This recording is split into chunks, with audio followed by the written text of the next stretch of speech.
And then that with Anakin, kind of duplicating the Luke Skywalker role, but you see the echo of where it all is going to go. And instead of destroying the Death Star, he destroys the ship that controls the robots. Again, it's like poetry, so if they rhyme. Mm-hmm. Every stanza kind of rhymes with the last one. Hopefully it'll work.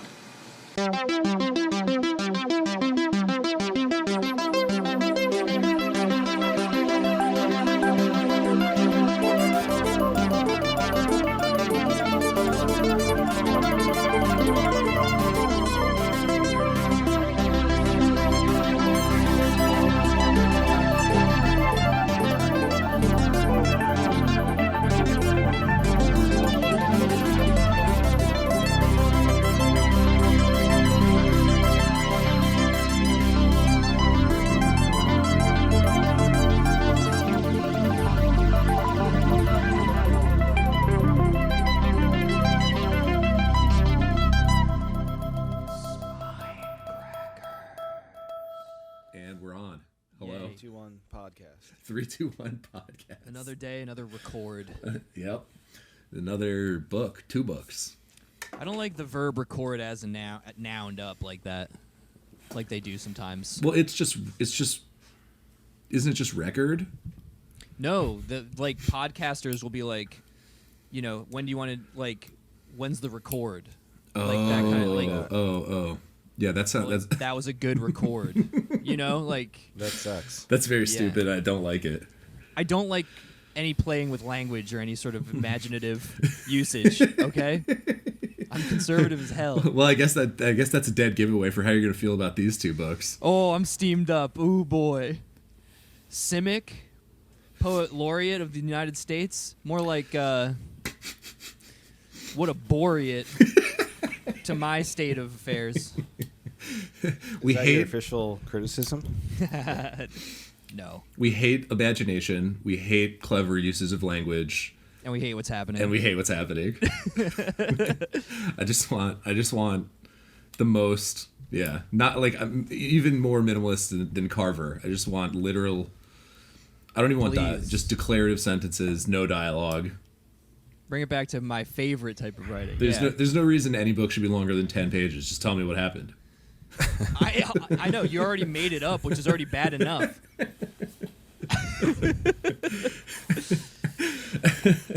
Welcome to Spine Crackers. Spine Crackers. This is the first episode of the new year. And the first in another way as well. Yeah, the first time we're talking about poetry, which should be fun because we don't fucking know anything about poetry. We know fuck all. Not that we did with other stuff. Let me ask you a question. What is poetry? What is? It's actually a great place to start. Let's just talk about that for the whole episode and not talk about the books at all because we don't know what the fuck we're talking about. Well, I think it actually, it could be infuriating if you're like a poetry scholar or whatever, like any scholar who has to listen to us like fucking bungle our way. If that's not entertaining, I don't know what to tell you. Listen, I think we do okay generally, even for the scholars out there. But this specifically might be infuriating to people who know anything about poetry. But I think this is also like a very normal situation for a lot of people who even claim to be readers or fans of literature. Is like there's like the poetry gap for some reason. Yeah, for sure. I think a lot of people who like even read a fuck ton of fiction just don't really touch on poetry very much, or maybe they read like some of the classics or whatever, but like certainly not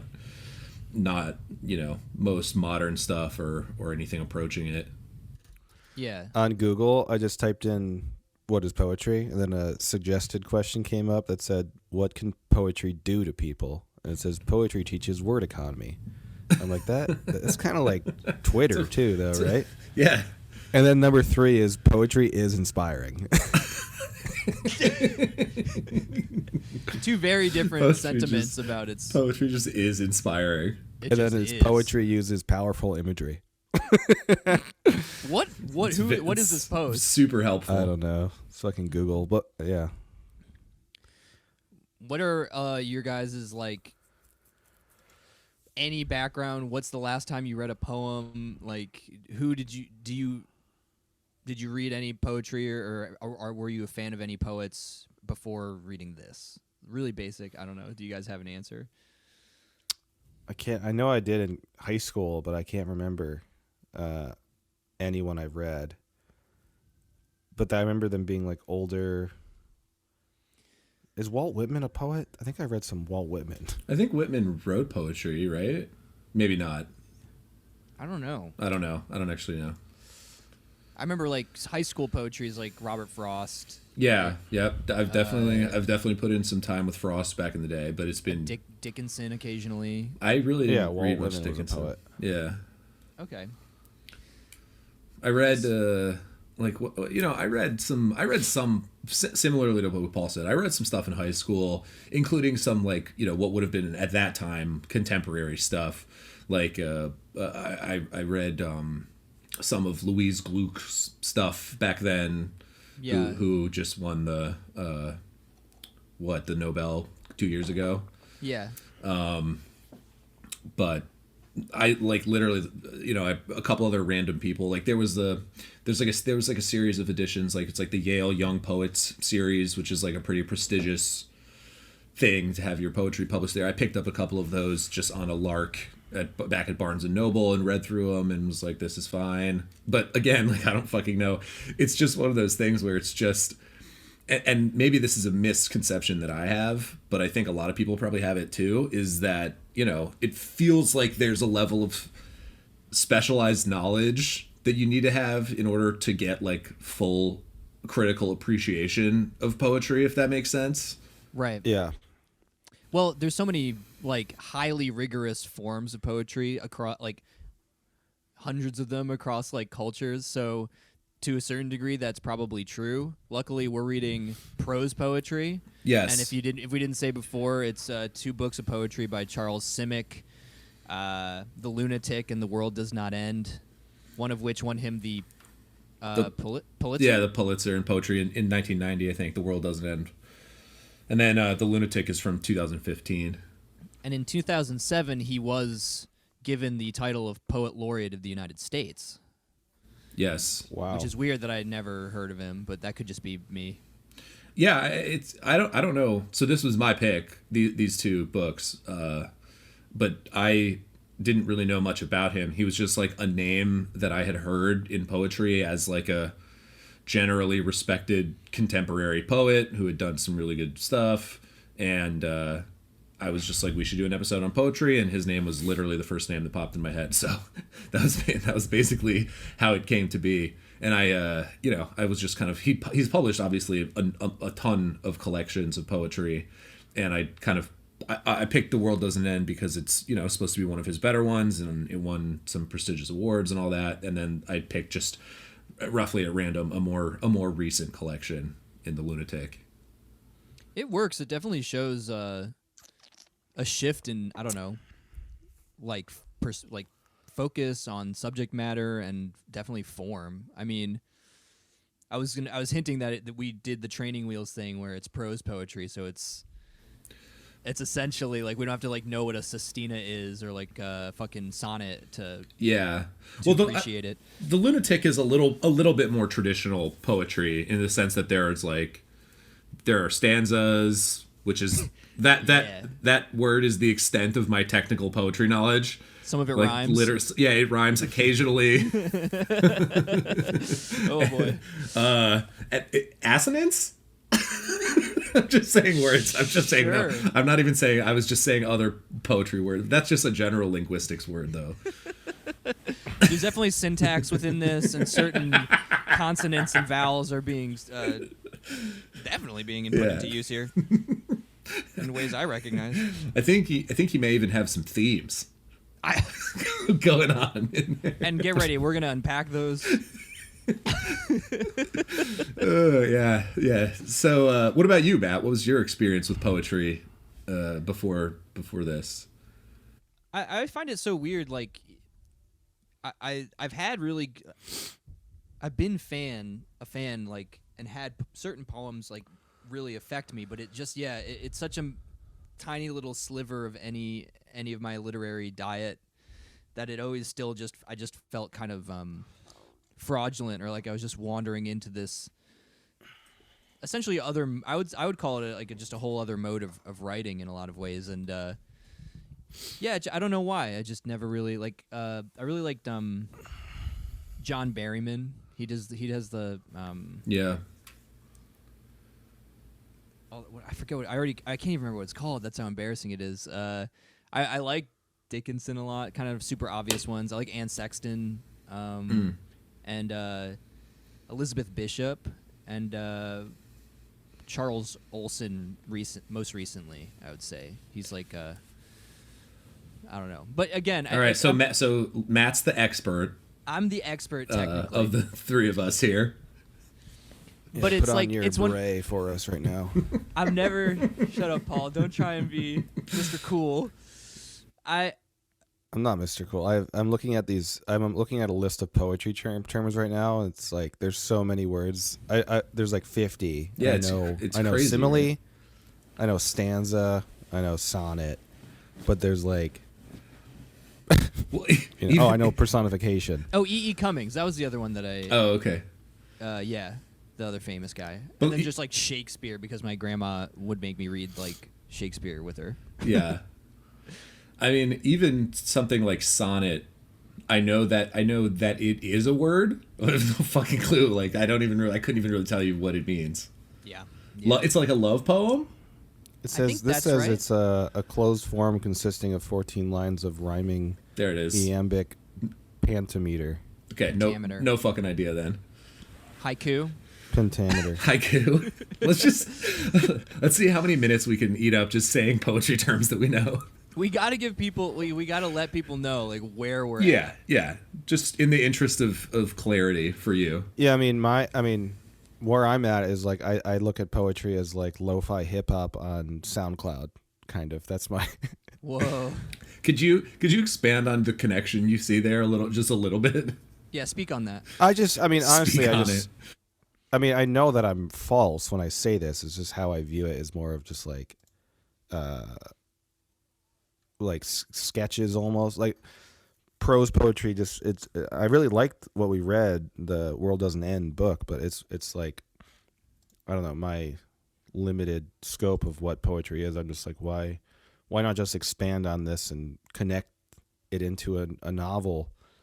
I appreciate it. It's just it seems like less effort or something to me, or I don't know. Well, especially prose it always poetry. just seemed like more like an exercise of a literary endeavor than, and it's limited in that way to me. It's definitely what were you gonna say, Matt? Oh no. I mean, yeah, it is. It's just a different form of writing. I don't know.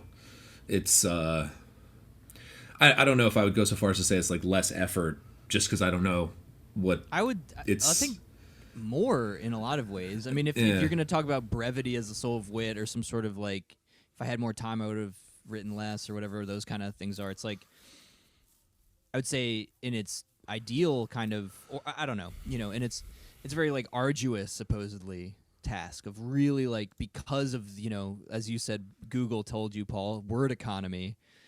It's about kind of like pure concentrated effect and meaning, kind of like smacking you in the face, ideally. Right. It's like a fucking distilled umami bomb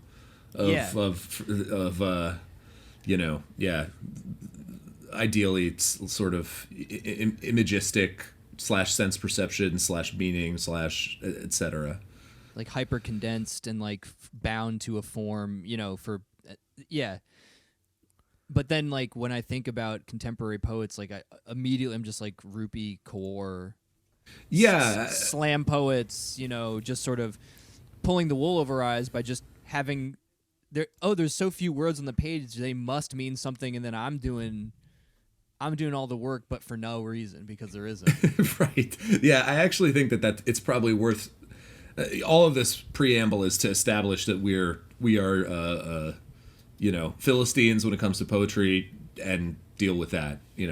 But I think it is worth addressing the elephant in the room, which is like contemporary Instagram poetry, and like, you know, Yeah. the Rupee Cowards of the world and all that. Like, which Is that a thing?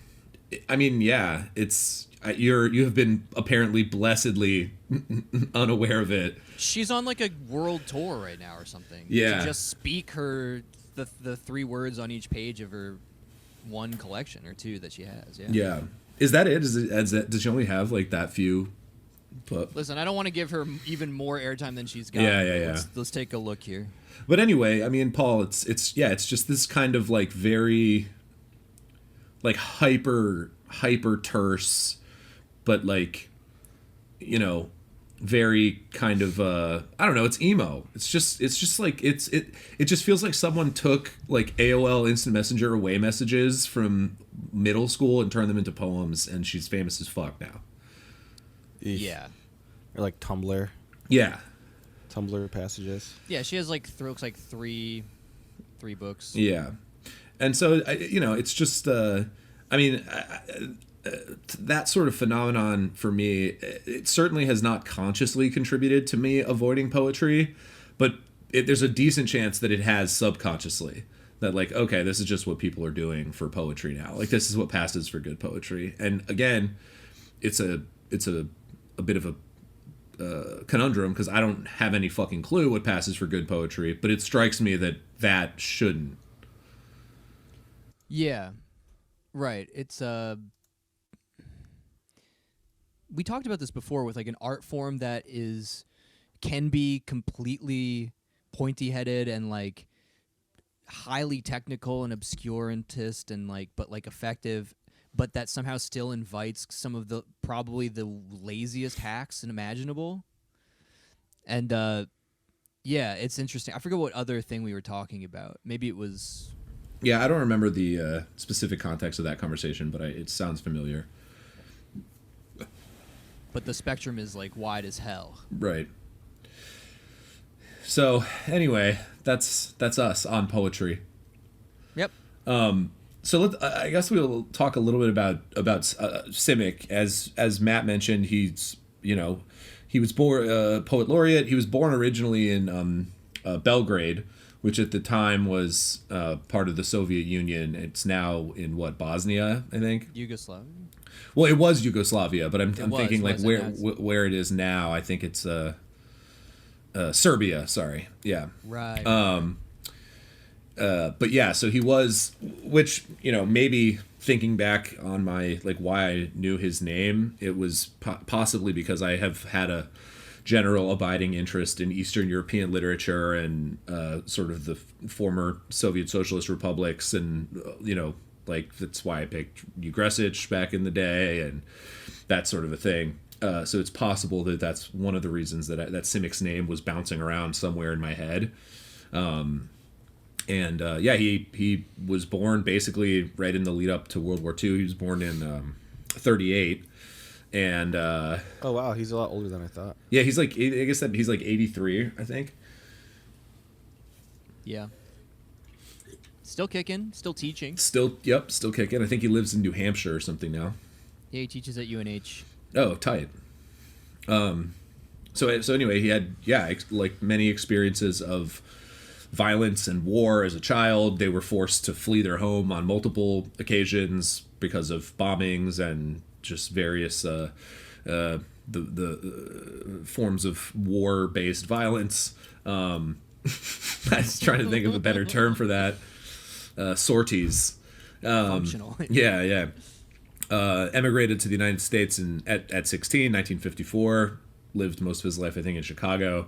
He originally, I heard him give in that longer interview that's on YouTube, talk about how he originally wanted to be a visual artist, and his original interests were in like painting and stuff, which I found interesting.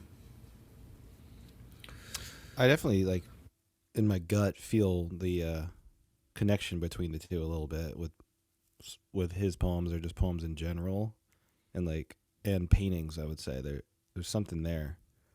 Maybe it's just like the limitations of a canvas or something. But or like there's obviously certain rules in poetry, and there's there's also weird rules in painting, I would say, too. Yeah. Even though you're like trying to break new ground or whatever, there's still like certain, I don't know, there's like a contortion to it also.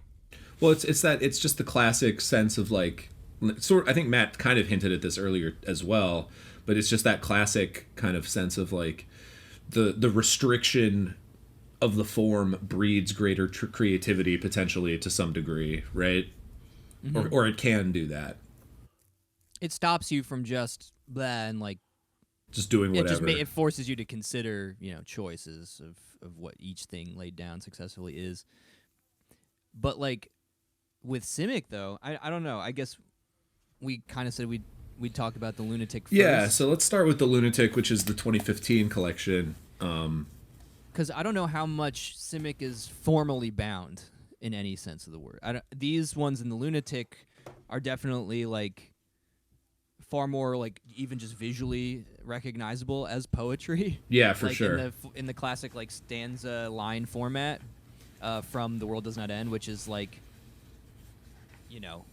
again, it's prose poetry, so it kind of looks like little. I was thinking of Robert Walser, like the microscripts and all that kind of stuff, all those little short stories he would write in like the insane asylum he was in, ironically enough, with the Lunatic that we're about to read. But right. like, yeah, I don't know if he's must have over his career dabbled in like certain forms, and I don't know if he's doing anything more specific than that in the Lunatic. But yeah, what were you gonna say, Paul? I was going to say I have noticed that he is not using any couplets, which is 2 successive rhyming lines. Keep that up, dude. I need to know this too. Actually, wait, is that how you say it, or is it? I thought it was couplet? It's couplet. See, I'm a fucking moron. I shouldn't even. No, that was good. Well, it's because French, Paul clearly has French associations with poetry because he said you should put on a beret. Yeah, he said I should put on a beret earlier. When everyone it's knows not couplet. It's I'm pretty sure it's couplet. Couplet? It's like the Americanized At version least, of a former French term, probably. It could be. Who knows what Maybe. the etymology is? Well, so anyway, wait. Say what it is again, Paul. It's just 2 successive rhyming lines. Yeah, there's very little rhyme in any of these poems, for sure. In any capacity, couplet or non. Yeah, and I don't know if there's any. I should have done my research here. I don't know if there's any formal restrictions of any sort he's placing on himself, other than organizing the lines into lines and stanzas. Right. Oh boy. So, Oh boy.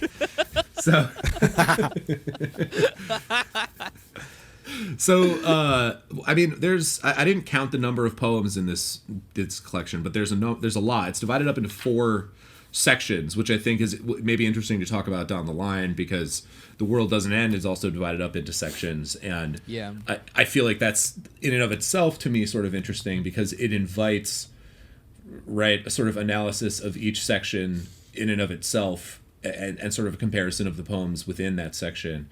And I'd be curious to hear if you guys found any similarities in the poems that were contained within each subsection. We don't have to get into that now. Maybe just something to keep in the back of your mind. I think, were you going to say something, Matt? Oh no! My immediate, because I noticed the same thing too. It's the same thing as Roman numeral. Yeah. Sections, and you're like, as soon as you see one of these blank pages with a big stately Roman numeral in it, you're like, okay, what made all that stuff prior that part, and why is this part a part now? Exactly. And for 4, the immediate association I had was like seasons or something like that. That's interesting. Well, and Simic writes a lot about seasons, specifically fall and winter, but in general, he's interested in the weather. There's a lot of snow falling outside of a window pane within the scene of another room, and that feels like cold, Soviet satellite block or whatever, Eastern European kind of stuff. To me. Yeah, absolutely, 100%. I mean, I think that it's there's this interesting kind of like through line in a lot of these poems in the Lunatic, but also in The World Doesn't End, which we'll talk about, separately, but it's a similar thing. But yeah, you said like that kind of former SSR, dreary, just cold. It's like we have like dark academia now. It's like it's no. It's not like that. But I was gonna say it's sort of like a dark pastoralism. You know what I mean? Yeah. Where it's just this kind of. Not all of them take place on like farms or in the country or anything like that. There's a lot of poems that are set in. I don't know if you talk about poems being set places, but that have images of the city and of urban settings and stuff like that as well. But a significant number of them are that sort of like dreary kind of farmhouse, farm life, but make it dark and edgy. Yeah, I feel like in the Lunatic, he's discussing more of them seem to have taken place, at least in my mind, in like a urban setting. And there is that shift where like it feels like at some point in one of the sections he's just kind of like is in a pastoral setting suddenly and is just writing about like natural stuff. I think it's like, section 2. Yeah, he shifts over. Yeah, and it's like a lot about like fields and cows and the sky and trees. Right. So I didn't know if he was doing seasonal shifts or it's just moods as the, kind of reflections of seasons and what those represented. There's one line, there's a little poem called Meet Eddie that I didn't really, it's like in the wood, it says like, talks about the forest and stuff, but there's just the opening line. One thing that I'll just jump in and say, I think we can just read, whenever we want to mention a poem, we can pretty much just read the whole thing if we want to, right? Yeah, my point is though that I didn't actually like very little in the Lunatic like really like struck out at me. And this poem, I'll read the whole poem if you want. But the opener, opener was strong. Do it. So, Meet Eddie, and also the title kind of like flows into the body of the poem in a lot of ways. So Meet Eddie, whose life is as merry as a beer can hurtling down a mountain stream. And I was like, I love that. I like that. It's a great image. I immediately have a sense of things. And then it keeps going. Giving some rocks a wide berth, bumping head on into others. And going into a head-spinning twirl, like a little girl on a piano stool. The water shouting as it rushes past. Are you ready to meet your maker? As the woods around him begin to thin and the trees don their fright wigs, as he prepares to go over the falls like a blind man strapped to an accordion. There's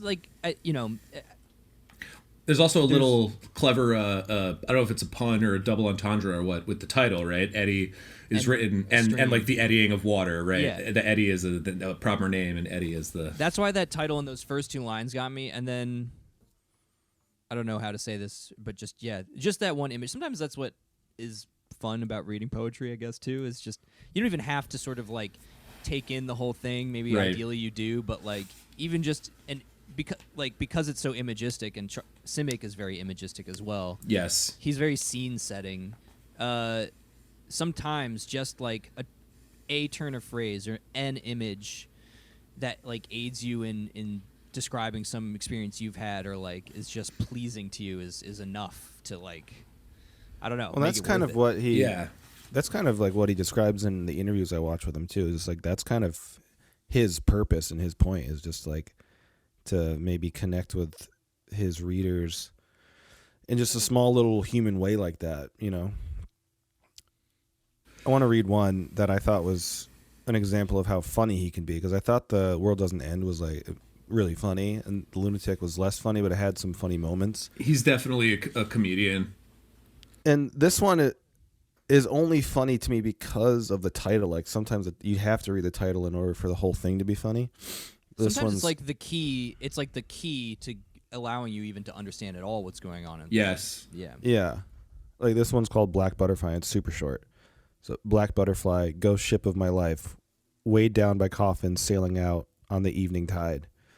And it's only funny to me because I'm just like, it's such a kind of a deep poem, really, but it's just I'm just imagining like a little black butterfly, and he has this thought about the ghost ship of my life. Just looking at a butterfly. It's like Yeah. You think it's funny Comically that dark. Simic got so moody because he saw maybe a black butterfly. yeah, ghost ship of my life. Maybe it's funny to me too because I'm just thinking about that early 2000s movie Ghost Ship. Holy shit! I forgot that's about a deep that. cut, dude. That is Remember a deep that movie? Cut. Yeah, I remember People it. get like torn to pieces with like metal wire or something. Yeah, that movie's sick.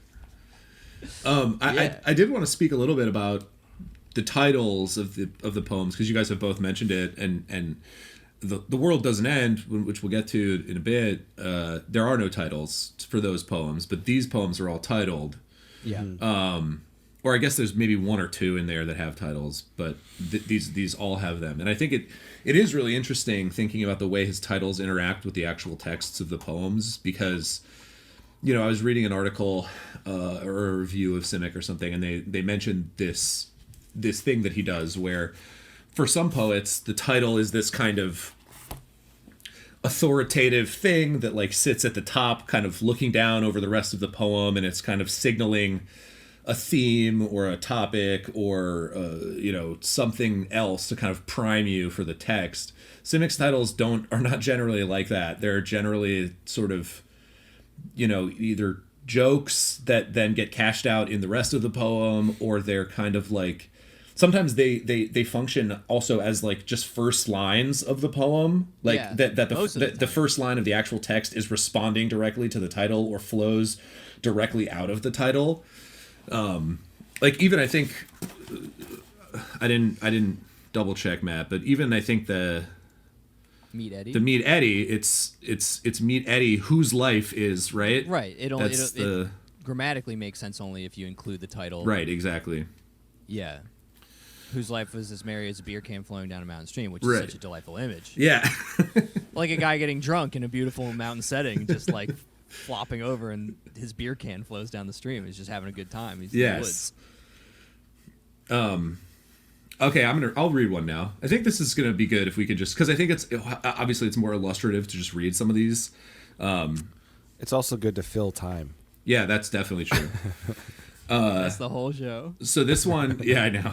So this was one of my favorites, I think, from the Lunatic. I have a few others that I might read, but this is called The Bamboo Garden. It's on page 51. Well, you guys have a different edition, I think. The Bamboo Garden. Bad luck. Okay. Bad luck, my very own. Sit down and listen to me. You make yourself scarce for months at a time, making preparations for some new calamity. Then come to shake me awake some dark night, wiping the sweat off your face, asking for a glass of water while mumbling something about how a mixed bag of misery and laughter is all that I can expect from a life like mine, while I listen none the wiser like a blind man, holding a fortune cookie in a Chinese restaurant and waiting for the waiter to come along and read it to him, but there isn't one coming, because it's late and the bamboo garden is closed. And I like that one because it's sort of like, you know, less imagistic in a way than some of his other poems, and kind of more capturing a vibe of like this closed Chinese food restaurant where you're just sitting there like forlorn with a fortune cookie. And you know, but it also touched on one of the themes that I saw emerging a lot in Simic's poems, which is he's really interested with like the image of a store comes up a lot, but it's always like a store that's closed and kind of dusty and or like abandoned, and or like these kind of like late night like neon Chinese food restaurants. The Chinese food comes up like 4 or 5 times throughout these poems, and That's why I feel like he's like in a city. and when he's specifically thinking about this Chinese food waiters, right? Yeah. So yeah, I thought that one contained like, you know, and I think it's this sort of abiding feeling of like, maybe it's just something as simple as like the loneliness of a city life and these stores with all of these like trinkets and knickknacks that you can dustily see through a window. I was thinking, yeah, very much like that what is it, that Hopper painting, Nighthawks? Yeah, exactly. Like yes. That the vibe of that painting was present in a lot of these ones. 100%. And I also was thinking about some of these images. I'm going to see if I can find another poem where he references this idea of like these stores and looking in through these windows, because I felt like that came up a few times. But yeah, go ahead.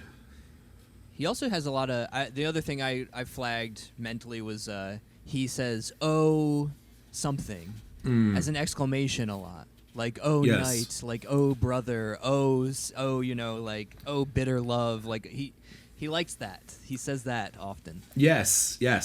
Oh, spring.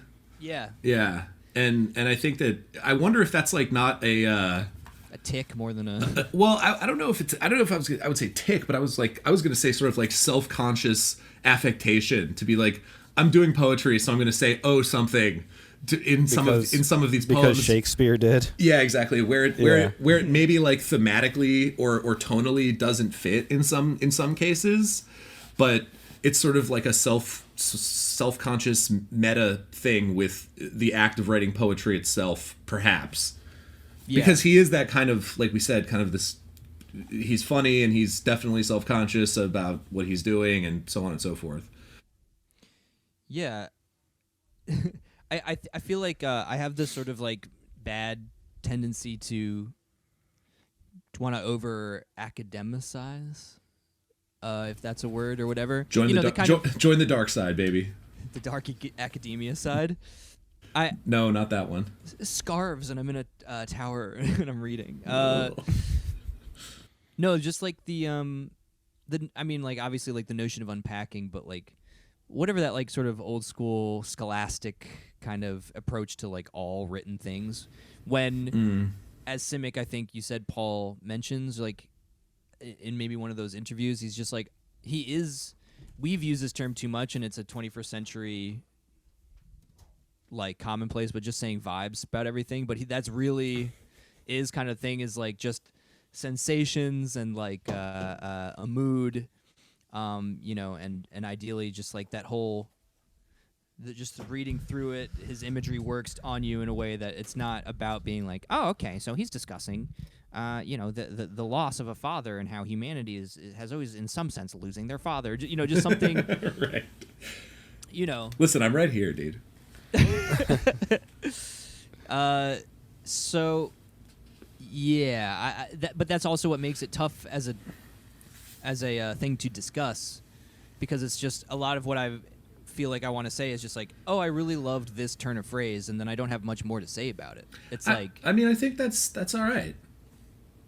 You know, like for instance, maybe it has something to do with our like society as a whole losing a lot of language in everyday speak, or how we can like think of language in general. Maybe it's just like the summation of poetry has just become like, oh, poetry is just vibes.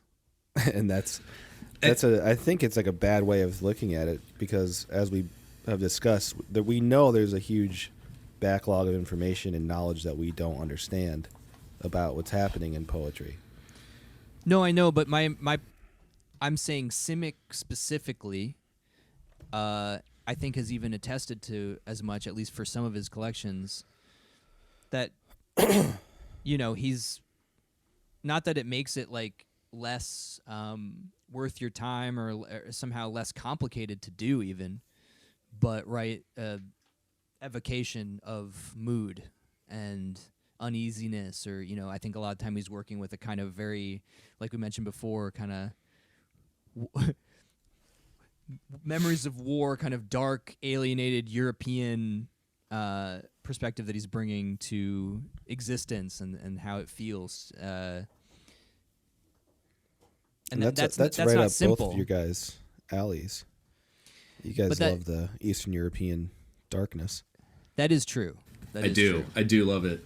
Well, it's. I mean, I think it's an interesting question, because I do, you know, I agree with Paul on the one hand, in the sense that like this is kind of like why, or not the only reason, but one of the reasons why I have so much disdain for the like Rupi Kaur like style of poetry, because it's just like oh yeah, it just you know, it made me feel this way and I cried and it was a vibe. But of course, like, that is part of the allure of poetry. Like, it just is, and there's no way around that. Yeah. So how do we find that? How do you walk that line between that and appreciating the sort of just like linguistic beauty, the imagistic vibes, while also like maintaining a space for like, okay, but there should be something to say about this, right? But Paul, you're kind of right too. I like the idea of like, and this happens a lot, like the very word vibe, which we've used a billion times on the show, could in a way be a kind of good example of like a word that has meaning that, like over farmed soil, just is dry and like just fallow or whatever it is, and like there's no longer anything that can grow from it. It's just like, God, it's so fucking overused that it's like meaningless at this point. And so you need these new modes of expressing an idea, which weirdly enough, good poetry can do. Yeah. I think you're right, though. It reminds me of being in art school and everyone just using the word juxtaposition over and over and just fitting it into every single critique. Dude. And you could, like, feel people trying not to say it. It's just a beautiful comparison. Yeah. Ironic juxtaposition. I remember learning that word. You're dead right. And I was like... Oh, it was awful. It was so funny. Time. Some people were so unconscious of it in the critiques, too, and I'd just be waiting for it. Yeah, Paul, you must have had a I don't know. The art school stuff must translate so well in a lot of ways to this kind of thing. Yeah, I can like imagine what it would potentially be like in like a school of poetry, like being in Yale or something. You know, I can put myself into that room and imagine the critiques. I want to read another poem here, and this is one that more explicitly than a lot of the others in this collection, "The World Doesn't End," I think, is a lot more directly political, I would say, referencing his childhood and the former Soviet Union and all that sort of stuff. But this is one from this collection that suggests that history, and this is called Our Playhouse. We played in the shadow of murderers at work, of kneading soldiers out of mud, stepping on them when we were done playing. Girls walking the streets gave us bread to eat. An old dog with a limp kept us warm at night as we huddled in doorways. My friends, my playmates, we never saw the dead, only the birds scatter after we heard the gunshots and ducked our heads. So, pretty clearly evoking, again, that like kind of like bombed out, like desolate city and the sort of war orphans or whatever they are. Yeah, exactly. And in this one, I mean, there's a couple.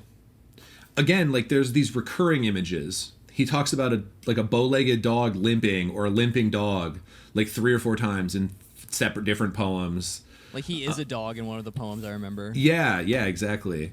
And you know, he seems to be interested with kind of like not just like stray dogs, but like vermin of all kinds, I would say. Like there's a lot of stuff about like flies and dead flies, and like fleas come up like 3 or 4 times, and rats, and sort of trying to. Well, that's all very World War II, you know.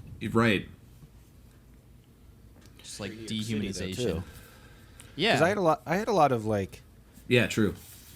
I had a lot of almost like ups. I didn't know where he was from before somehow, and I had a lot more like desolate upstate New York or Pennsylvania type vibes too. Yeah, that's that kind of dark pastoralism that I was. But it's because he teaches in New Hampshire. Right. Yeah, I'm gonna start my tee up behind me, and I'm gonna read it. But you guys keep talking. Yeah. Well, and there's even a poem early on that's just called Pastoral, and there's a few other poems that are sort of just clearly hinting at that. Well, like that's another genre of poem. Yeah. As well. Yeah. Right. I have one to read that reminded me of like New Hampshire or something. Hit it. It's called Driving Around. Driving around, and then there is our main street that looks like an abandoned movie set whose director ran out of money and ideas, firing at a moment's notice his entire filming crew. And the pretty young actress dressed for the part, standing with a pinched smile in the dusty window of Miss Emma's bridal shop. And That one Yeah. actually like gave me a lot of, just I don't know, it was Yeah. good vibes. Yeah. Good vibes or I mean, not good, but it evoked something from me. Right. It like set a mood. But again, Well, there's the shop, right? There's the shop window and the kind of like motif of like an abandoned downtown and an abandoned Yeah, that city. one had Edward Hopper vibes for sure. Like I was like what you said earlier, Matt. It's and like that plays to like a war, like post-war torn recovery Eastern European town as much as it does like a post-industrial, like impoverished New England or northeastern town.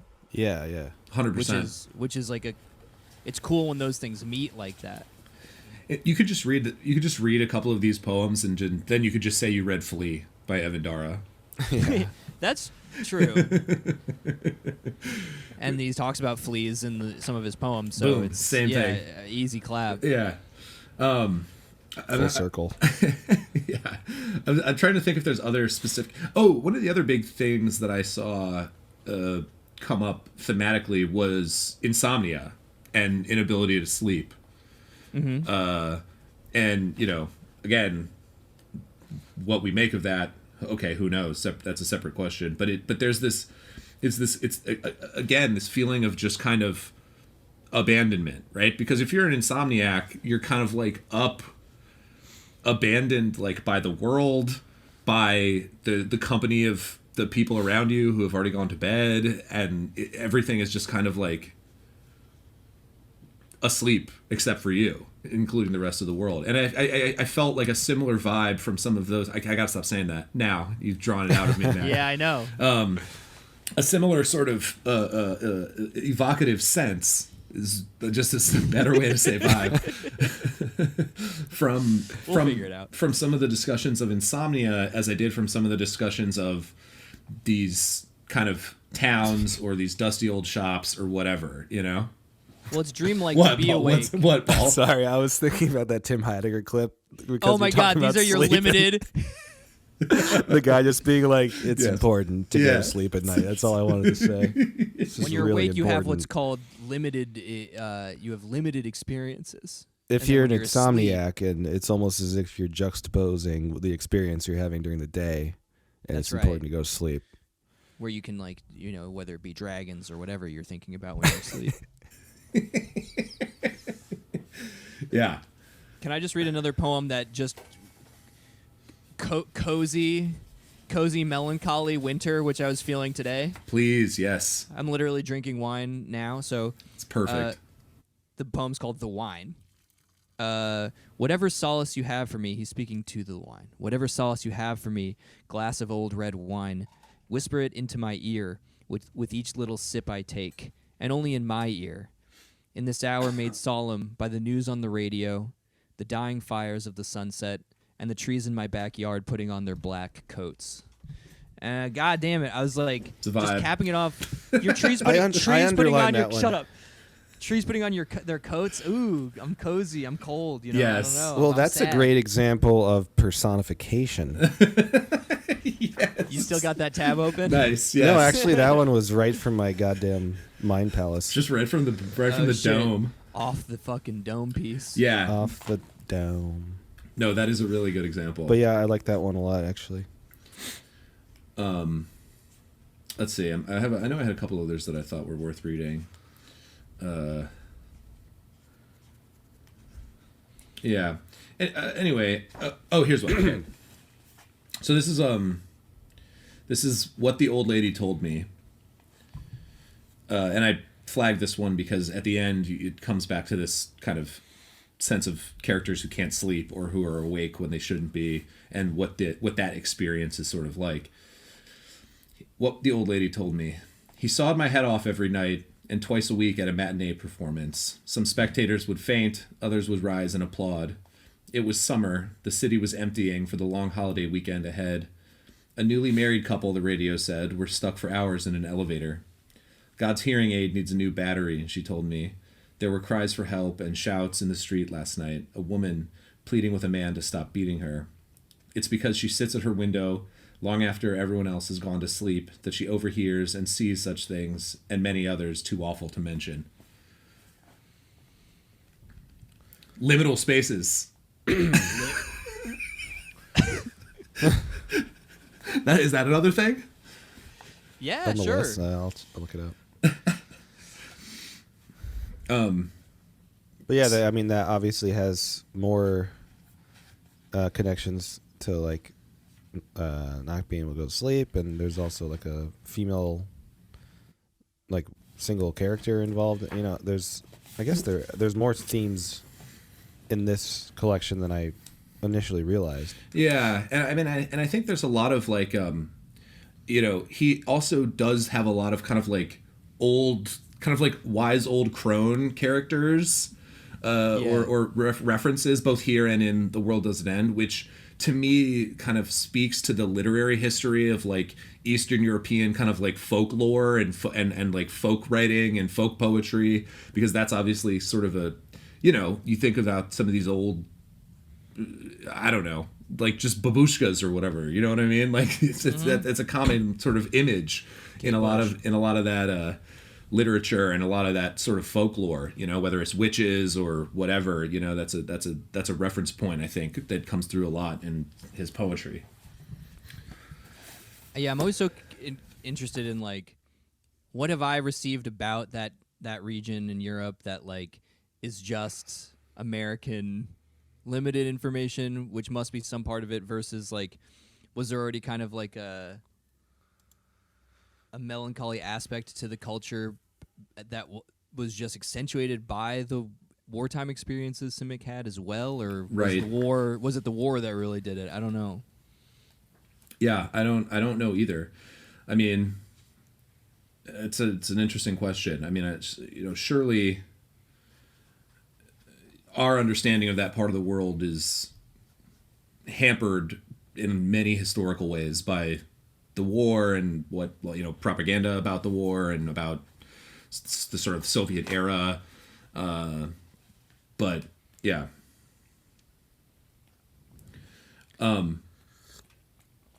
Yeah, I just wanted to read one more from this collection, and then we can move on to the other. Just because I feel like this is one of the funnier ones from the Lunatic. Yeah. And I kind of want to just highlight some of his humor a little bit. So this is called Autumn Evening. Poor goldfish. Some kid threw in a rain puddle. No, worse than that. Swimming in a dead man's pickle jar. Yeah, poor fish. Yeah, that was good. And I don't really know like what to make of that poem. I just thought it was funny. Yeah. Yeah, that one is funny. It's like, why necessarily is it worse for the fish to be thrown into in the pickle jar that than the rain liquid puddle? or the other liquid? You know, it's just like that. It's a dead man's pickle jar that makes it worse for some reason. I don't know, man. I don't know It's either, also but it is worse. It's art, so it's subjective. Yeah. Yes, thank you. Yeah. The two different bodies of water actually kind of juxtapose each other if you think about it. And they do create this kind of vibe that's like very unique. Yeah, I would say you're right. I think it's a ironic juxtaposition as well. Oh wow, my favorite kind of that. Yeah. All right, let's move on to the second collection here. Wait, before we do it, do Yeah. you guys, I just didn't know why, do you know why it was maybe titled The Lunatic? Well, one of the early poems is titled The Lunatic. So it's just maybe like named after this, like a song on an album type of thing? Yeah, it could be. Yeah, and that poem is another example of sort of interesting, not quite personification. Well, sort of personification. It's about a snowflake who's like falling and then decides to go up again and then come back down, but do it in a different way. Right. Yeah. Which you know, sometimes it's simple. It feels, sometimes it's heavy-handed. Sure. I guess. Do we have like a summary sort of feeling about this collection before we discuss the next collection, or you want to do both of them at the end? Well, I mean, I think we should do scores both at the end.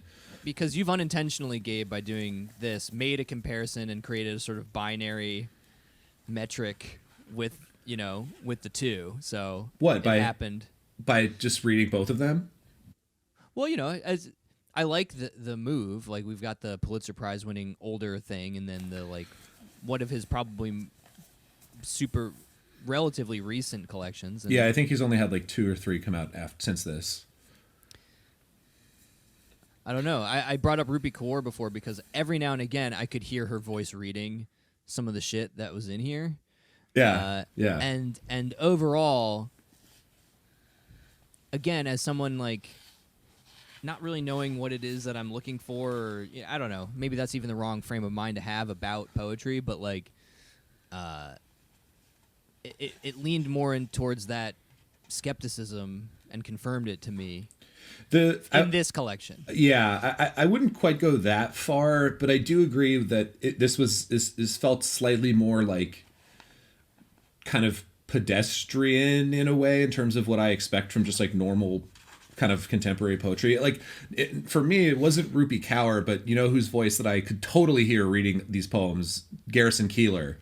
Nice. Like I could absolutely hear Garrison Keillor breaking into a Prairie Home Companion to read some of these Charles Simic poems from the Lunatic. That would be lovely. Oh yeah. Unfortunately, I was listening to it in Joe Biden's voice.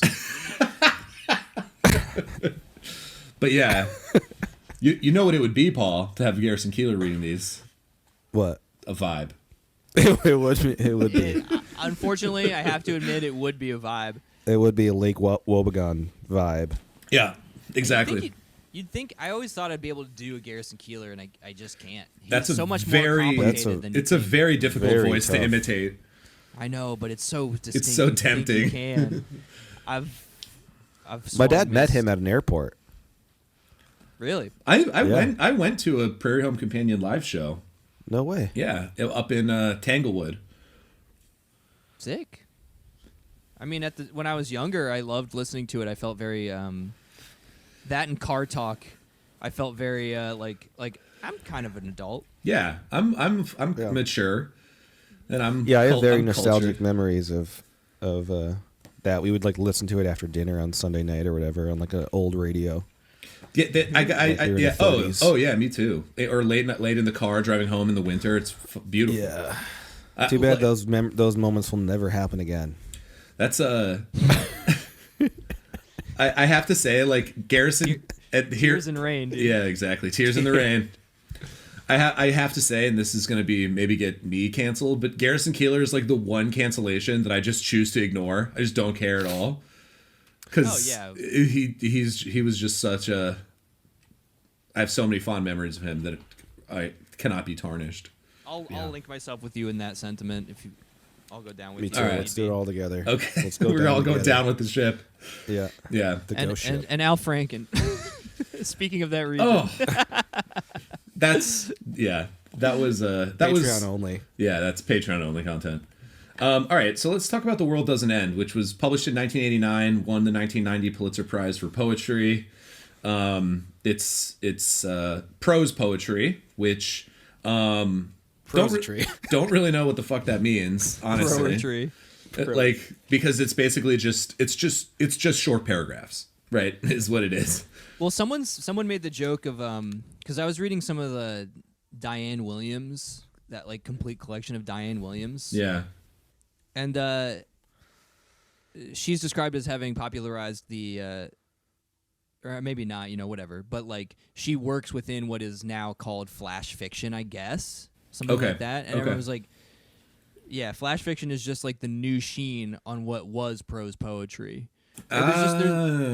And then I was thinking of Walser too, because it's like he calls his little book microscripts and stuff like that, and microfictions and all this kind of stuff. It all seems to be floating around the same concept of like, basically a paragraph long, more or less isolated, evocative, not really like narratively complete, imagistic, you know what I mean, like thing. Yeah, that's really interesting because I actually didn't make that connection when reading it, but when you say like, it's sort of like an ancestor of what would be probably called today like something like flash fiction, I could totally see that. Although like I guess I don't really read much flash fiction or know much about it, but I guess even in like short flash fiction, there's supposed to be like some kind of narrative oftentimes. But it's just highly condensed, and these don't have that feature, at least generally. These are way more like surreal. Yes, I guess. Yes. So this is where I think, like, you know, I feel like Simic has a lot of. I know he actually, just from the interview and from reading a few other interviews with him, he's very interested in philosophy, and he reads like a lot of Heidegger, which I think is interesting because he seems to be very interested in like everyday objects and like, again, that kind of like phenomenological presentation of the direct experience of either a situation or a specific object. Doesn't this read more as like a young man's work? I definitely noticed that like he was obviously much younger in comparison to the Lunatic writing this stuff.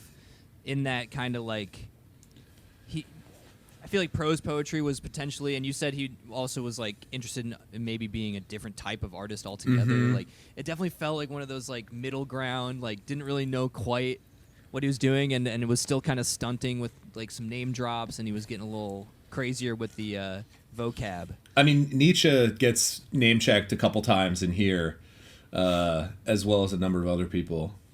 Well, it's got to be good then. Therefore, it's good. Nietzsche good.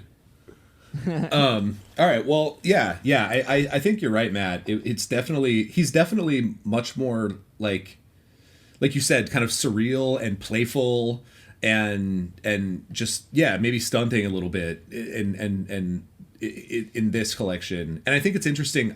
It was a happy accident because I didn't know anything about either of these two, but it's a happy accident reading them together because you get, I think, a sort of confluence of a lot of what I'm seeing as like his influences, i.e., the sort of like dark pastoralism and like Eastern European like folkloric storytelling tradition, along via like Thoreau and Emerson, who he references a few times in various interviews, but also like that French surrealist, like let's get fucking weird with it, like instinct that he has as well.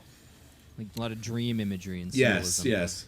I read a pretty good review on from Greg on Goodreads. Shout out to Greg.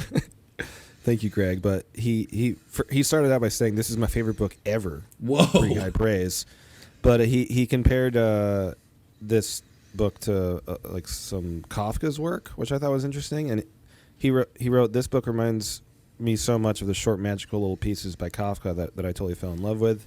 It's not Kafka-esque, but rather inhabits a different part of the same world that Kafka's short stories reside in, which I thought was a good point. It's like it isn't really Kafka-esque, but it's like in the same cinematic universe. These oh my god, there's another. Yeah, kind of these like these dark, like magical little realities that have a kind of dream logic to them. That's nightmarish. Yeah, I can see that. That's a really good way of putting it. Yeah, thanks, Greg. Yeah, shout out to Greg. All right, should we read a couple of these? Because I have a number that I could read. I would like to read one. I also just want to shout out the epigraph at the beginning, which Fats Waller. Let's waltz the Roomba, or rumba, whatever the proper pronunciation is. I also know Simic has a really abiding interest in jazz music, and I think that is also more on display here than in the Lunatic, just in terms of the. Whatever, it's cliche to just be like, oh yeah, jazz, therefore improvisation, and jazz there. But you know what I mean? But also it's a thing. But it's also a thing. Unless, yeah. All right, which one do you want to read, Matt? Well, they don't have titles, so right. I don't know. And I have Kindle, so I don't know what page it is. What percentage are you at? 25. Okay. We can have our markers by doing that. That's vaguely helpful to me. Yeah. This one was funny to me in a dark way. He held the beast of the apocalypse by its tail, the stupid kid. Oh, beards on fire, our doom appeared sealed. The buildings were tottering, the computer screens were as dark as our grandmother's cupboards. We were too frightened to plead. Another century gone to hell, and for what? Just because some people don't know how to bring up their children. So funny. It's like angry and also funny. Yeah. Yeah. The appearance of a computer screen kind of like surprised me. I just kind of forgot when this was written. I was like, oh yeah, you know what I mean? Yeah, right. But yeah, that's You had a little Steve Jobs computer screen at that point. yeah, right. Yeah. Right. Paul, did you have anything that you wanted to start off with? Yeah, mine's at 18%. I was stolen by the gypsies. My parents stole me right back. Then the gypsies stole me again. This went on for some time. 1 minute I was in the caravan suckling the dark teat of my new mother. The next I sat in the long dining room table eating my breakfast with a silver spoon. It was the first day of spring. One of my fathers was singing in the bathtub. The other one was painting a live sparrow the colors of a tropical bird. It's like, that one's like wild to me. Yeah.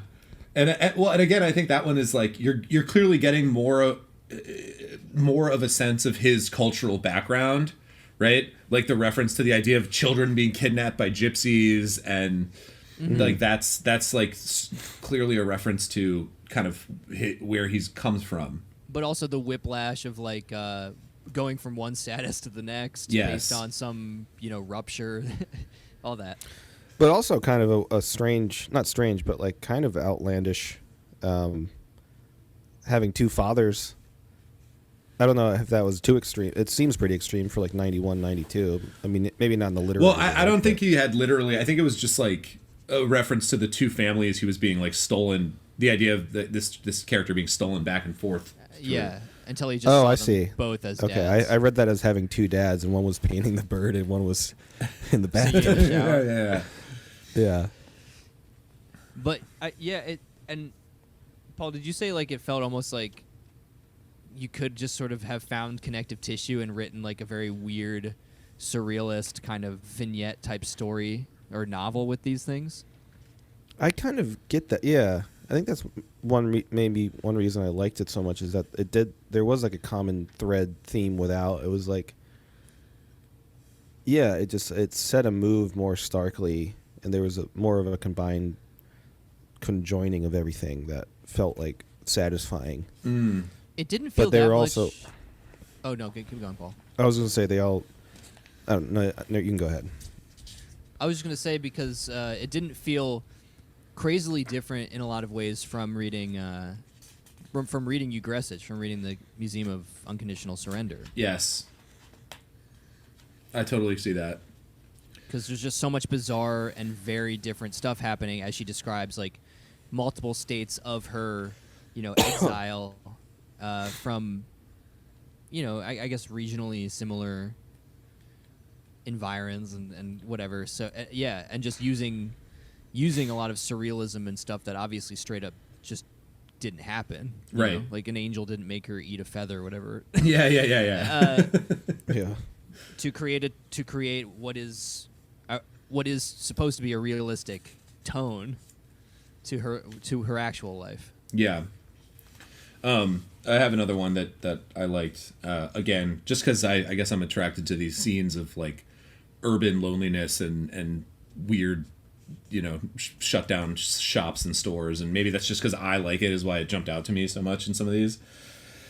I'm gonna venture a guess that this is at about 72%. It's too far away from my scrolling capabilities. I won't be able to catch up. It might even be further. It might be 82. Okay. It's on page 65 of my version. I knew a night owl who dreamed of being a star of country music. Oh, cruel fate. Oh, veil of tears. We drank whiskey in coffee cups in late-hour dives while the jukebox spinned her favorites. She fed me forked pieces of steak while my hands strayed under the table. The choir boy counterman's big ears turned crimson. She, with eyes veiled, head thrown back so that my next bite hung in midair. I had to stretch my neck all the way to take a nibble. What was I to do? The madness of it was so appealing, and the night so cold. Cozy. But also just weird. Yeah. Again, it's these, it just feels like these, like, fiction prompts almost, you know what I mean? Like surreal fiction prompts, like Paul was sort of talking about. Yeah. I got one. Yeah, please. It's 20%. So I don't know. Page 20 maybe. She's pressing me gently with a hot steam iron, or she slips her hand inside me as if I were a sock that needed mending. The thread she uses is like the trickle of my blood, but the needle's sharpness is all her own. You will ruin your eyes, Henrietta, in such bad light, her mother warns. And she's right. Never since the beginning of the world has there been so little light. Our winter afternoons have been known at times to last 100 years. And then it goes on to say, winter is coming, Jon Snow. Yeah. Yeah. I mean, I think, I don't know. There's a lot of, not so much sex, but definitely death throughout all of these. Like, and you know, blood. And there's a lot of, there's a lot of scenes of suicide as well. That comes up like, I mean, not a lot, like an overwhelming amount, but it's something that comes up a few times. There's not a lot of sex, but you're still like, he's still, you know, feeling up a lady in the poem you read, Gabe, and, yes. and that kind of thing. Like, it's still like, it's present. It's just like always in the same breath as some bleak void or something like that. Right. Yeah, I think that's. I was reading an article about Simic's poetry, and I forget who wrote it. Sorry. I think I still have it open. Okay, so shout outs to J. Heath Ashley. So this was published in Literature and Theology in March 2003. Nice name. And it's called it's called Charles Simic's Insomnia, Presence, Emptiness, and the Secular Divine. And it's basically kind of what you were saying, Matt, that there's a lot of these poems and some of these themes seem to be rotating around like what is not just what is unsaid, but what is just like not possible to say, right? That there's just this kind of like void or solid ball of nothing that the poems have to kind of warp around in a way.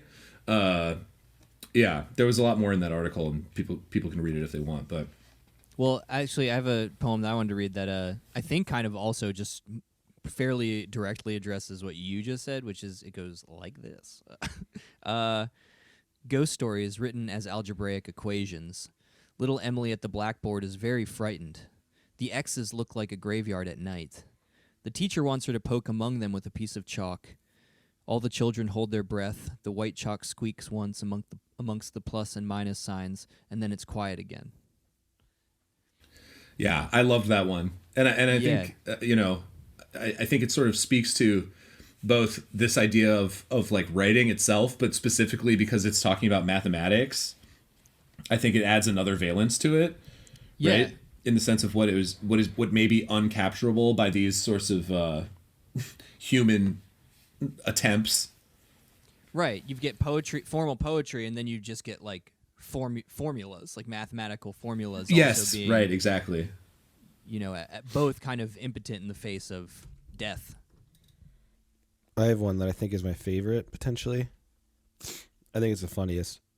Sure. I am the last Napoleonic soldier. It's almost 200 years later, and I am still retreating from Moscow. The road is lined with white birch trees, and the mud comes up to my knees. The one-eyed woman wants to sell me a chicken, and I don't have any clothes on.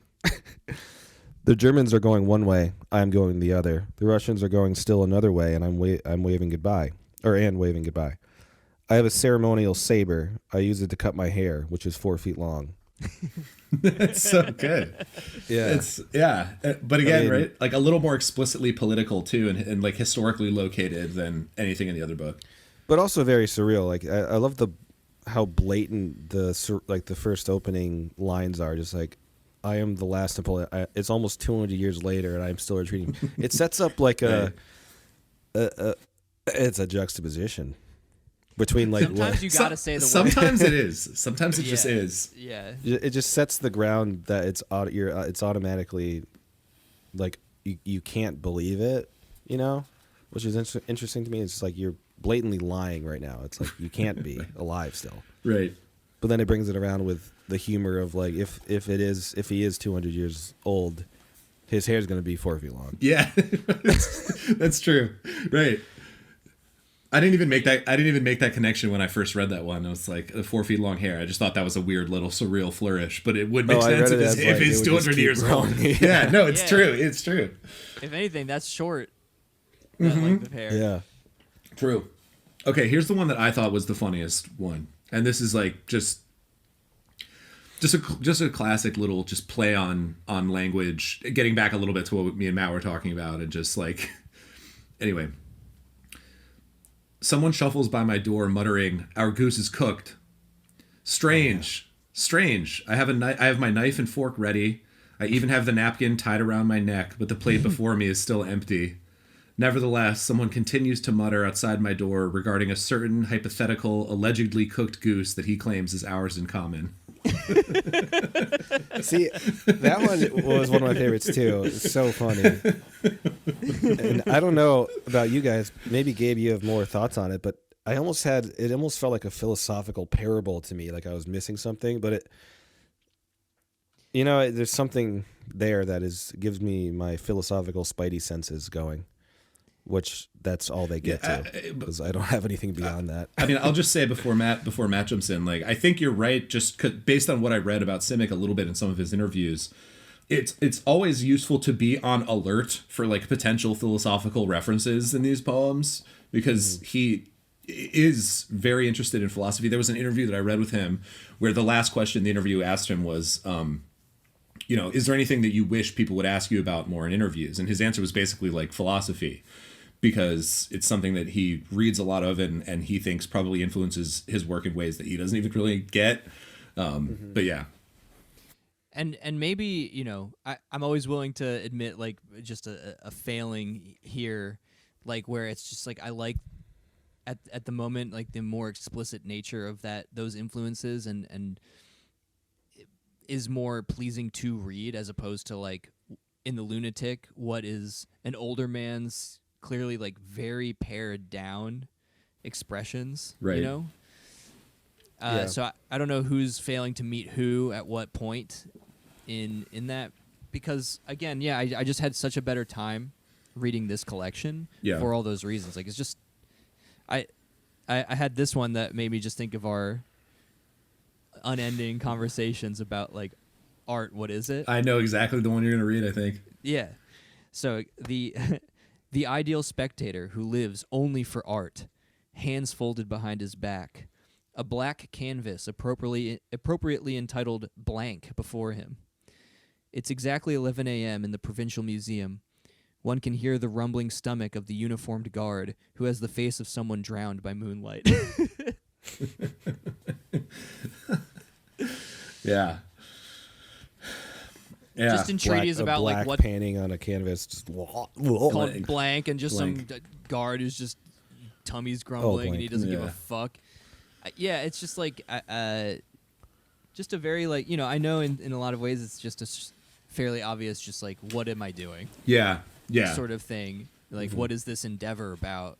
Yeah. And I think that there's a lot of kind of. And again, maybe this was sort of motivated by, or like so many people who kind of looked at the world wars and World War II specifically, and it caused kind of a crisis of faith, right? Right. Yeah. I think Simic has a lot of that going on in some of these poems as well. Like here's I have two specifically that I'm thinking of, but this is one that I feel like specifically is like, potentially just like him talking to God, I guess, or what he thinks God might be. He had mixed up the characters in the long novel he was writing. He forgot who they were and what they did. A dead woman reappeared when it was time for dinner. A door-to-door salesman emerged out of a backwoods trailer wearing Chinese robes. The day the murderer was supposed to be electrocuted, he was buying flowers for a certain Rita, who turned out to be a 10-year-old girl with thick glasses and braids. And so it went. He never did anything for me, though. I kept growing older and grumpier as I was supposed to, in a ratty little town which he always described as dead and near nothing. That one actually hit me hard too. I remember reading that one. Yeah, it's right. It's sort of like a I don't know. It's a philosophical, spiritual crisis almost, just presented humorously, but Do we all just like bleakness more than a lot of other things? Maybe like us like a good us bleak. three or people in general. Just us three, but maybe people in I know, general because it won the Pulitzer Prize. But Yeah. Yeah, it's that sort of black humor, which, you know, where it's like, I don't know, everyone at some level realizes that life is absurd and sort of shitty, and it just adds that extra layer of you know, relatability, right? And just sort of capturing what most people's experiences of real life are. and sometimes that's one of my favorite images from one. I forget what poem it is, but it's I just remember the description of a lady cutting off the guy's thumb with a pair of golden scissors and then Yeah. using the stump to paint her lips red. Oh my god, yeah. That was grotesque. Awesome. Yeah. Awesome. Yeah, that's some David Lynch. Yeah, did think that's Imagery. something I would love to see in a movie.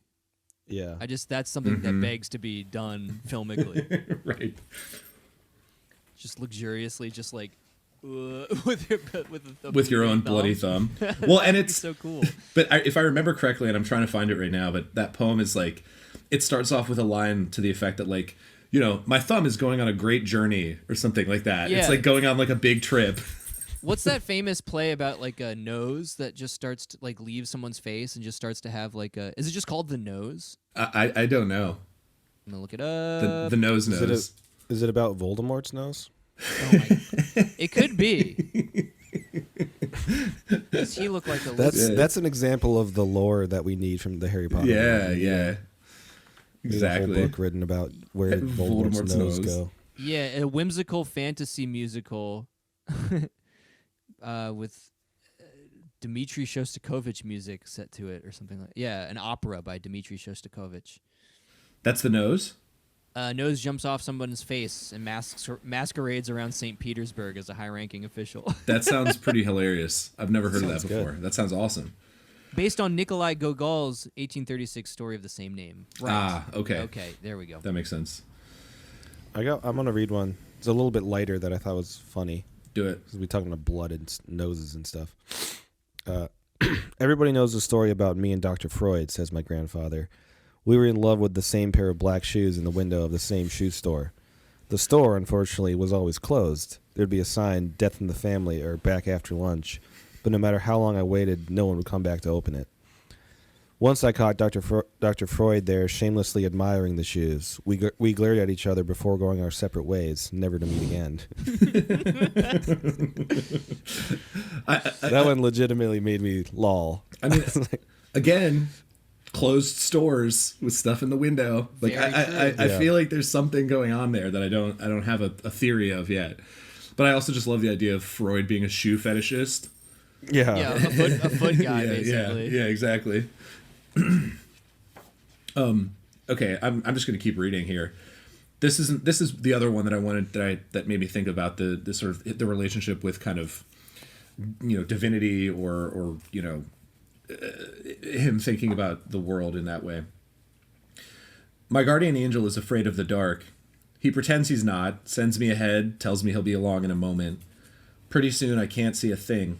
This must be the darkest corner of heaven, someone whispers behind my back. It turns out her guardian angel is missing too. It's an outrage, I tell her. The dirty little coward's leaving us all alone, she whispers. And of course, for all we know, I might be 100 years old already, and she just a sleepy little girl with glasses. Yeah. Love it. And yeah, again, I think just that it's that sense of kind of abandonment, and then here, right, your only companion being turns out to just be another person, another human. I'll read one too. Okay. Ambiguity created by a growing uncertainty of antecedents bade us welcome. The art of making gods, in quotes, is what the advertisement said. We were given buckets of mud and shown a star atlas. The Minotaur doesn't like whistling, someone whispered, so we resumed our work in silence.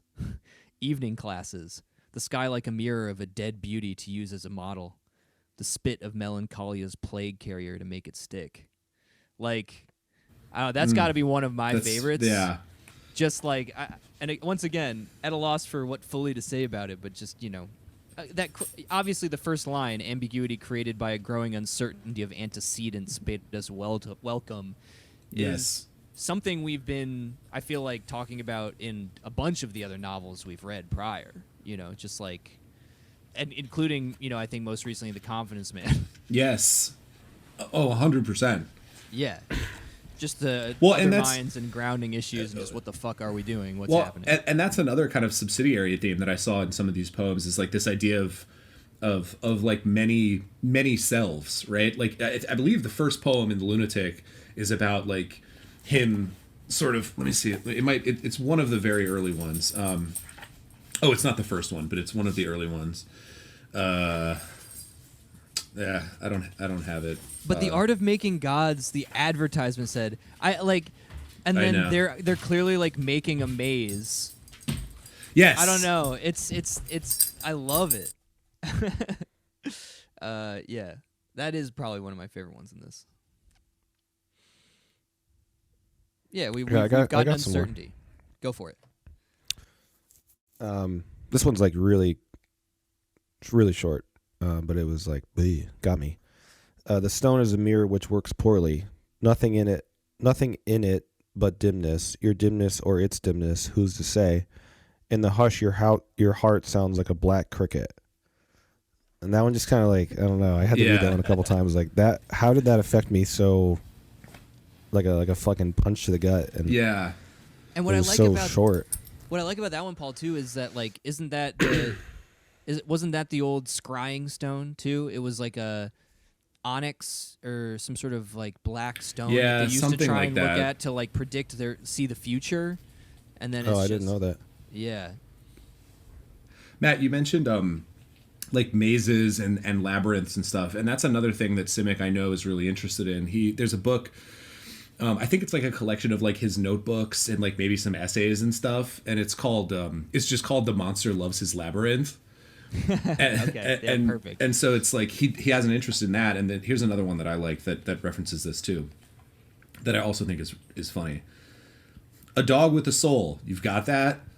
You I know. They do have that. Yeah, I know. A dog with a soul. Punching hard right off the bat. Yeah. Got it, idiot? Got it? A dog with a soul. You've got that. You apes with heads of Socrates, false priests, altar boys, retired professors of evil. I imagine cities so I can get lost in them. I meet other dogs with souls when I'm not lighting firecrackers in heads that are about to doze off. Blood and guts firecrackers. In the dark to see, you ass scratchers. In the dark to see. Now He's cussing in that one. Yeah, I know. He's popping off. Dog with a soul. Got it? Well, there is this interesting like thing about like Matt said. This I think that might be the one, or there may be another one in the other book where he is a dog, and he's interested in sort of like the human and the animal. And then on the next page, actually, it flows into this poem, which is one of the other funniest ones to me. Time, the lizard in the sunlight. It doesn't move, but its eyes are wide open. They love to gaze into our faces and hearken to our discourse. It's because the very first men were lizards. If you don't believe me, go grab one by the tail and see it come right off. And then the whole collection ends with that 3-line, my secret identity is I think the this room is empty and the window is open. I think that's my favorite poem in the book. I mean, at the very least, what a fucking closer, and I think it absolutely is like, yeah, we're You guys kind of wanna read this it? like polymorphous. He just did. I just did. Oh, you read dude. the whole thing? Oh, I'll read it again. My secret identity is the room is empty and the window is open. Ugh, it gives me actual chills. And I think it's so perfect as the end of this collection because it's this invitation to more, right? What's outside the open window? It's the endless world. It's the world that doesn't end, you know? Yeah, and it's got that Cohen like quality where it is you having to like you problem solving something so simple yet kind of inscrutable creates the effect of like the answer, which will then allow you to go further. I don't know. Yes, and the idea that you know, identity, like read literally, right? The idea that identity can be something so ethereal as a statement, like the room is empty and the window is open, right? Like that is an identity, right? Yeah. And that our identities are wrapped up so much in memory and moments and space and vibes. And vibe, dude. Yeah. Yeah. So, yeah, that was really a showstopper way to end it to me. Yeah, this was a great collection. I don't know who was up for the Pulitzer or how poet laureates themselves are chosen. I'm pretty sure I'm sure there's a committee, but I'm pretty sure it's chosen by the Librarian of Congress, whoever that is at the time. Huh. That sounds like a fake thing to me. Like there's the Library of Congress, and it has a librarian, and I'm pretty sure they're the kind of in charge It's got of everything in it. in charge of determining the poet laureate, if I'm remembering correctly. The American poet, yeah, they're representative of letters. But I mean, that itself is like the U.S. is echoing an ancient, right? Like a kind of ancient ritual and designation that I don't think we really, probably culturally give that much of a shit about. Like, is there a poet laureate? Who's the poet laureate right now? Is there one? Yeah, there is. I think she read at Biden's inauguration, if I'm remembering correctly. I don't remember. Oh, the slam poetry girl? Yeah, I don't remember her name. I wish that Yeah. Biden would have had to read her poem. I remember that poem being kind of trash. But also deeply am deeply skeptical of slam poetry in general. Yeah, Amanda Gorman is her name. Gorman, yeah. Yeah, I didn't love it either, if I remember, but yeah, any other things you want to read or final thoughts? I did want to read one more funny thing. Do it. It's just the bottom half of the poem, just because I figured it's the funniest part. Hovering on the edge of the abyss, permeated with the perfume of the forbidden, we'd take turns cutting the smoked sausage on the table. I love America, he'd tell us. We were going to make $1 million manufacturing objects we had seen in dreams that night. I don't know, I thought that was really funny. Just like the grandpa cutting sausage and just being... Again, just like a great representation of his own culture and the collision with him coming to America. Yeah. It allowed him, he had the perspective. The American dream, baby. Well, yeah, there's the American dream comes through so hard in those little lines. It's and it's someone cutting sausage and stating that I love America. Yeah. Well, and it's also like literally the American dream, because they're going to make the machines that they dreamt of in their dreams. Yeah. Right. Mm-hmm. Like Elon Musk. Yeah, I think that poem is about Elon Musk.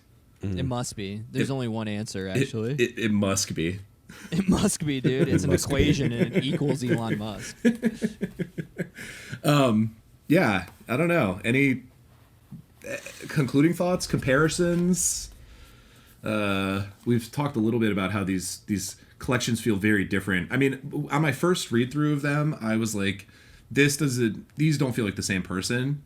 And I think in some ways they don't still, but they do. It's definitely the same person. It's just like Matt said, older and changed.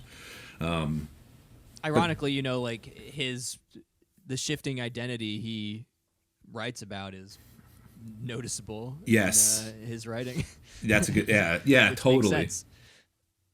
But at the same time, I did, on just a personal level, enjoy The World Does Not End much, much more. Yeah, Much. Same. Much more. Much more. And the other one was a little,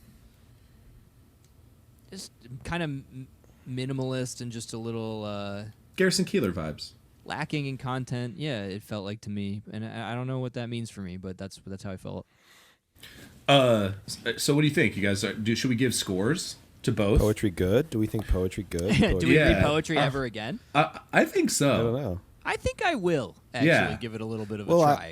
Just looking at his other titles that are kind of around, I think they're around the same time he wrote this one. Like, just the titles alone sound good. Like Hotel Insomnia, Unending Blues. Insomnia, which I have that. The Book of Gods and Devils sounds good. Good title. Epic. So I would potentially pick these up.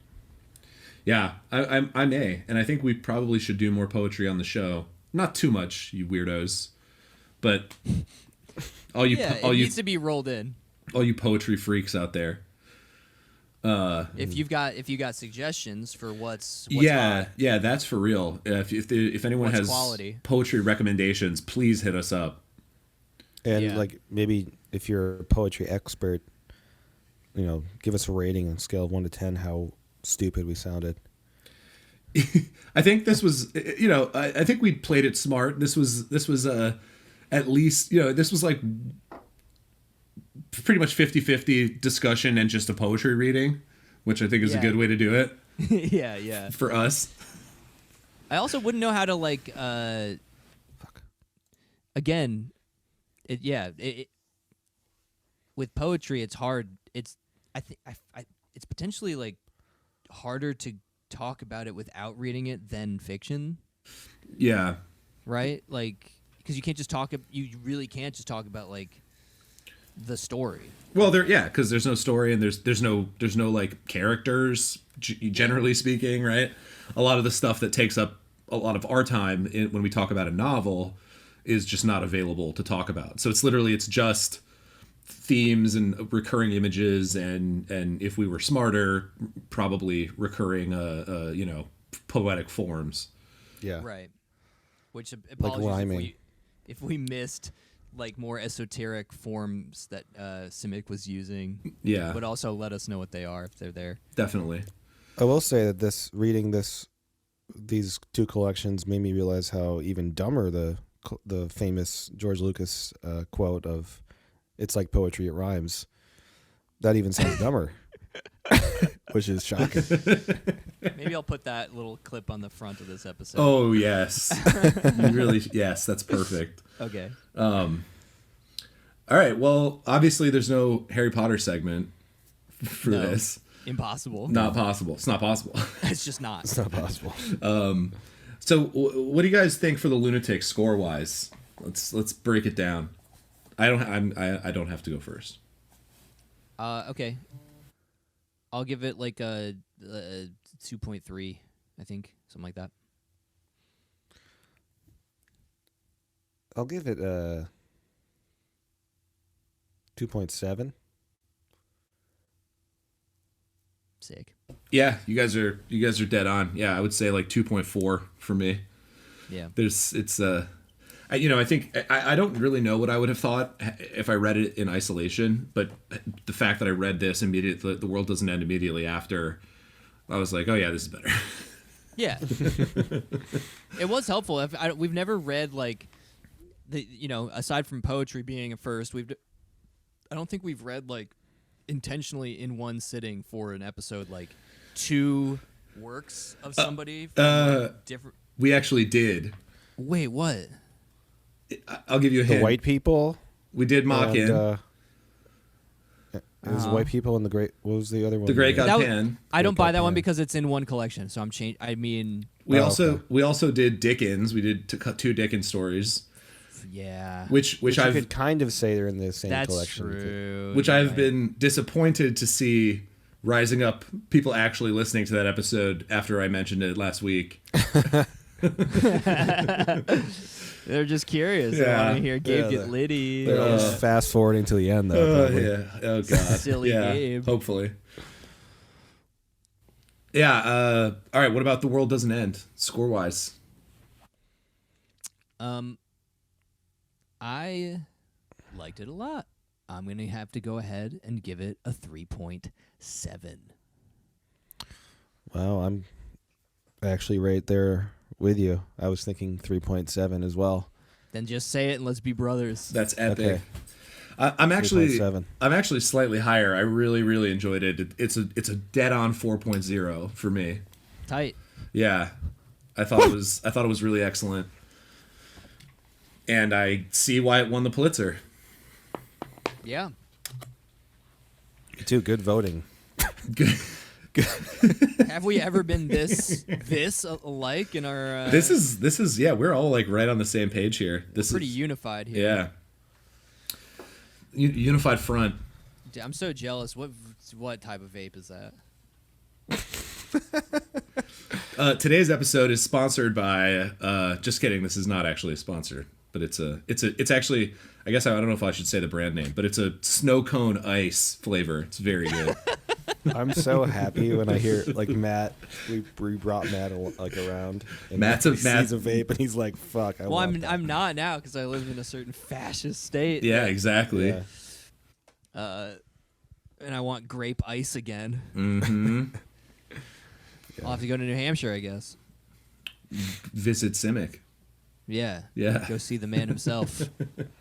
Do you like grape ice? That's my only question to the poet laureate of the United States. Oh my god. Yes. I bet he does. I bet he does. Simic vapes. Yeah, he does. It'd be awesome if he just released like a whole collection of poems that were all like the titles of different vapes. That's a great idea. It is. Paul, you should do it. You should start writing poetry. Yeah. All right. Cool. Well, thanks for listening. I hope this wasn't too bad. I think we did ourselves relative justice, I guess. Yeah, we front porched a lot of the caveats and disclaimers, I guess, which we've done for other stuff for other reasons. And Yeah. if this wasn't too painful, we will try and read more poetry as part of the show itself. For sure. All right, everyone. Thanks for listening. Check our Patreon out. All that stuff. Should have said that at the beginning. It's fine. If you are still here, stay tuned later this week for a special announcement regarding the Spinecrackers podcast. And with that exciting thing, good night to you all. Love you. We care about you very much.